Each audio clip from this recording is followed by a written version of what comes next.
आप देख रहे हैं इंडिया टाउन न्यूज, भारत की बात। 27 लाख की अवैध शराब मामले में आया एक बड़ा अपडेट। इस मामले में कुल 14 लोगों की गिरफ्तारियां हो चुकी है। एक आरोपी के बयान पर आबकारी विभाग पर लगा बड़ा आरोप। नकली होलोग्राम को लेकर हुआ बड़ा खुलासा। छत्तीसगढ़ के जिला राजनांदगांव डोंगरगढ़ में हुए शराब कांड ने एक बार फिर सुर्खियां बटोरी है। 29 मार्च 2025 को शुरू हुए इस मामले में अब तक 14 लोग गिरफ्तार हो चुके। ताजा अपडेट के मुताबिक कल पुलिस ने नागपुर से एक और आरोपी को हिरासत में लिया है। नमस्कार, मैं हूं सुधीर मिश्रा और आप देखना शुरू कर चुके हैं इंडिया टाउन न्यूज, भारत की बात। आइए खोलते हैं पर्दे इस मामले की और बताते हैं पूरी जानकारी विस्तार से।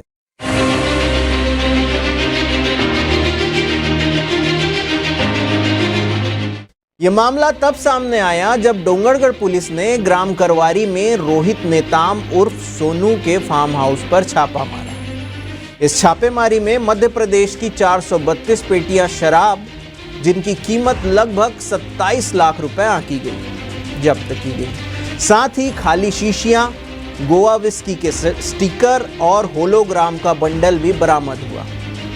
इस घटना ने छत्तीसगढ़ में अवैध शराब व्यापार की गहरी जड़ों को उजागर किया है। ताजा अपडेट के अनुसार पुलिस ने इस मामले में अब तक कुल 13 से 14 लोगों को गिरफ्तार किया है।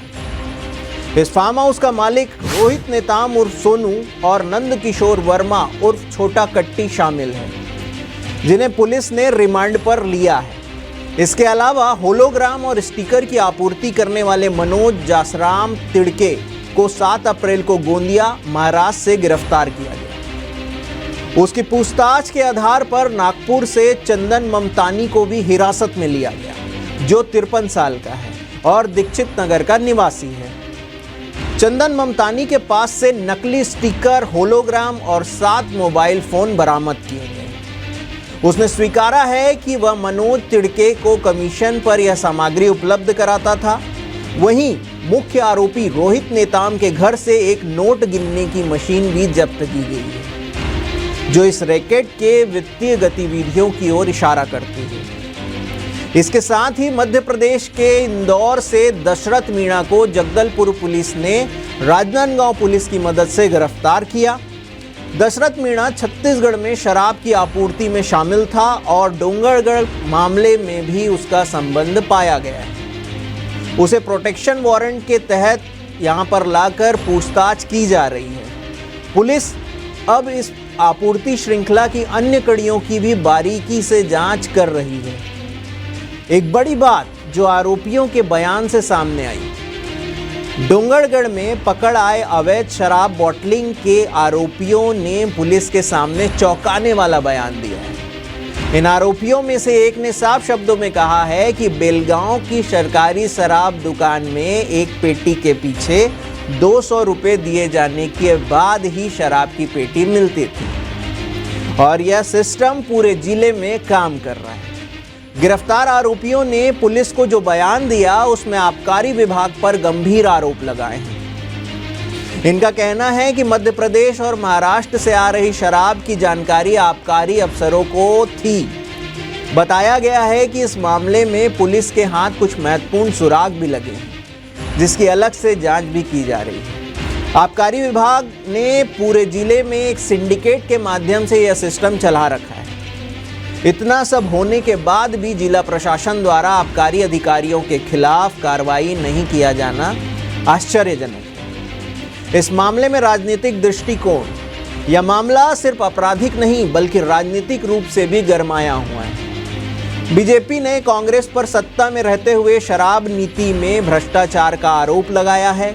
खासकर 2019 से 2023 के दौरान भूपेश बघेल सरकार पर निशाना साधते हुए बीजेपी का कहना है कि कांग्रेस ने शराब पर बैन का वादा किया था, लेकिन उल्टा घोटाला कर डाला।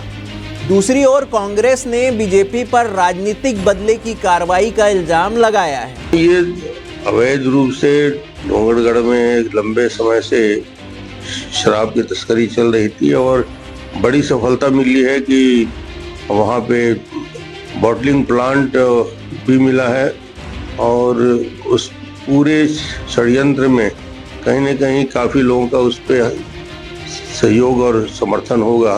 मुझे लगता है कि होलोग्राम नकली बनाना कहाँ से आया, कौन सा सोर्स था, ये बना कहाँ से और ये लगातार इसके पीछे कौन है। मैंने कल आईजी से भी बात किया और आयुक्त जो आबकारी है उनसे भी कल बात किया।